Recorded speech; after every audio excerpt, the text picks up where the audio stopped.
How the Delta variant is upending restaurants. I'm pretty sure we will not survive another shutdown. How the Delta variant is hurting restaurants. This is from, can't remember who it's from. For a moment in late spring and early summer, it seemed that restaurant operators were starting to see the light at the end of the tunnel. The COVID-19 vaccines were publicly available and more Americans were getting the shot. States and cities eased their pandemic restrictions, including mask mandates and capacity limitations for indoor dining.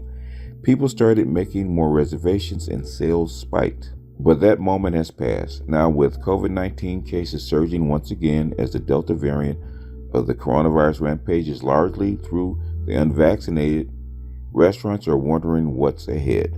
So far, the sector is still looking good, but growth is softening. According to the Census Bureau, sales at bars and restaurants grew 1.7% from June to July. That growth is slower than from May to June, when sales grew 2.4%. Some restaurant owners are starting to see disruptions in the form of slowing sales, no-shows, nervous guests, and supply chain hiccups. Some wondering when they can start to go back to normal, how bad things will get, and if they'll be able to pull through.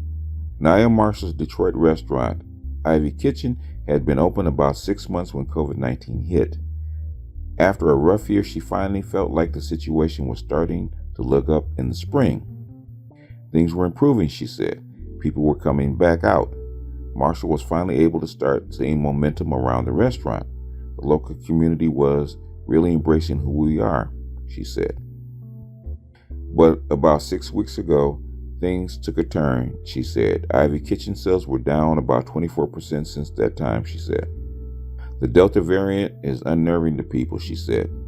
She's noticed that customers are once again wearing masks indoors, even though fully vaccinated people are not currently required by law to do so in Michigan. Some patrons have also asked to remain socially distant. Marshall is worried about the possibility of another shutdown. I have fear of a shutdown every single day, she said. I'm pretty sure we will not survive another shutdown, she said. We barely survived the last one. More no-shows and requests for outdoor dining. Lori Thomas, executive director of the Golden Gate Restaurant Association and owner of San Francisco restaurants Rose Cafe and Terzo, said that she's noticed a rise in no-shows or customers who make reservations but don't show up or cancel. During the first weekend in August, after San Francisco reinstated its mask mandate due to rising infections, we were running like 15 to 20% no-shows, which is very disappointing, she said. Typically, the figure is about 5 to 10%. And we started to see reservations shift drastically to outside, she added. The San Francisco restaurant Terzo is shown here in March 2006. Soon after the California lifted its mask mandate for unvaccinated individuals in June, reservations switched back to inside because unfortunately our summer in San Francisco was cold and foggy, Thomas said. But in the first 2 weeks of August, we started to see a market shift outside again.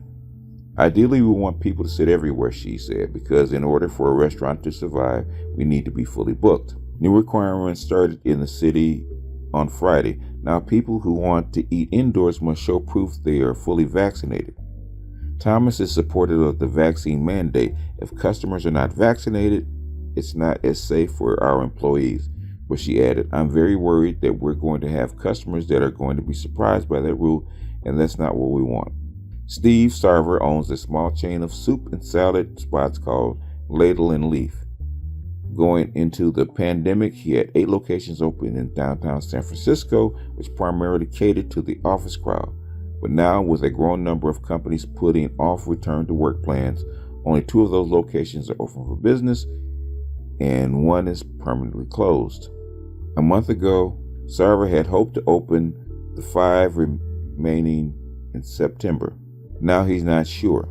It's very hard for me to predict what our opening plan will be. It's hard to predict when people will want to return to the financial district.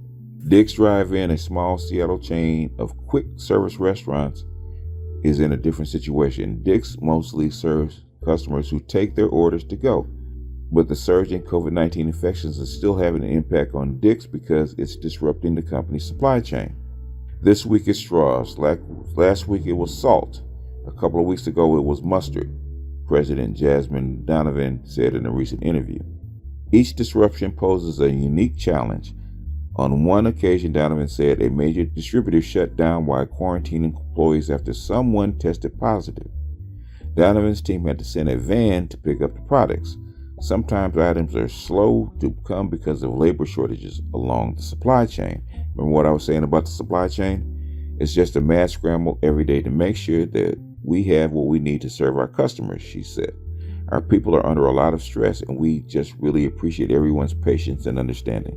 Like they said, for companies like this, restaurants especially, another shutdown would be devastating. In fact, a lot of them that are still here would go out of business. In fact, a lot of them did go out of business. I know a couple of my local spots, in fact, 3 or 4 of my local spots that I used to go eat, when I on occasion, are not there anymore. They just completely shut down. In fact, COVID took them completely out. In fact, one of my better places I like to go eat breakfast, which is Norm's out here. Anybody in LA, they would know about Norm's. Norm's been around for like 60 years that I know, probably about 70 years. But Norm's, the couple of Norms that I've gone to aren't open. I mean, shuttered.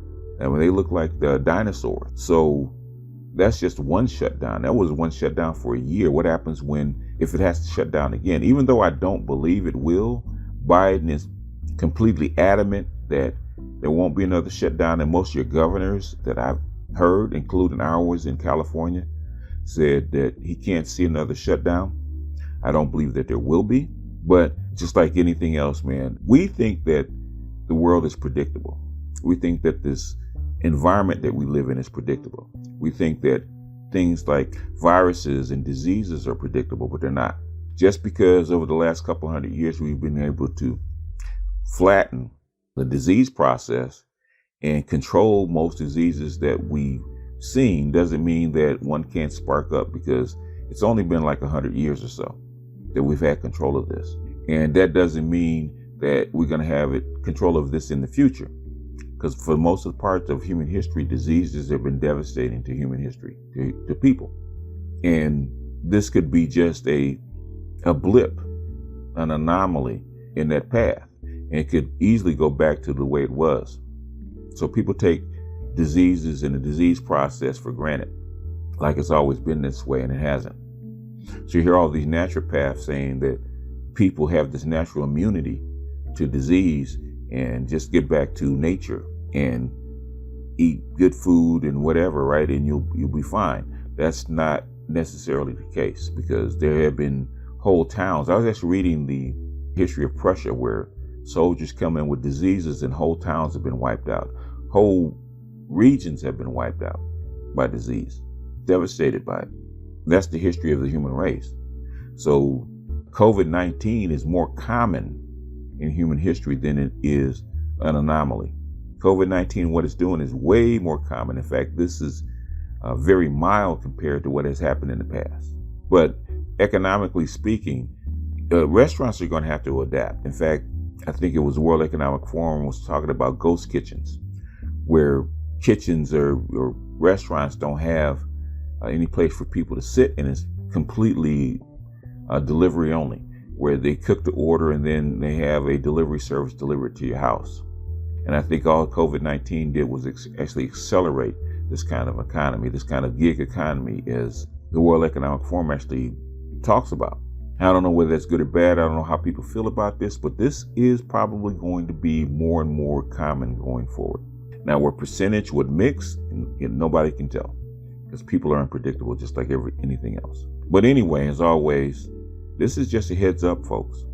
This is not to say that this is actually your future 100%, because there never is 100%. But it's time for folks to get out of their Goldilocks syndrome and get out of what we think that the world should be and actually start accepting the world as it is. But with that, I'm going to jump off here. This is BGS out, and I'll see you guys on the next one. Peace.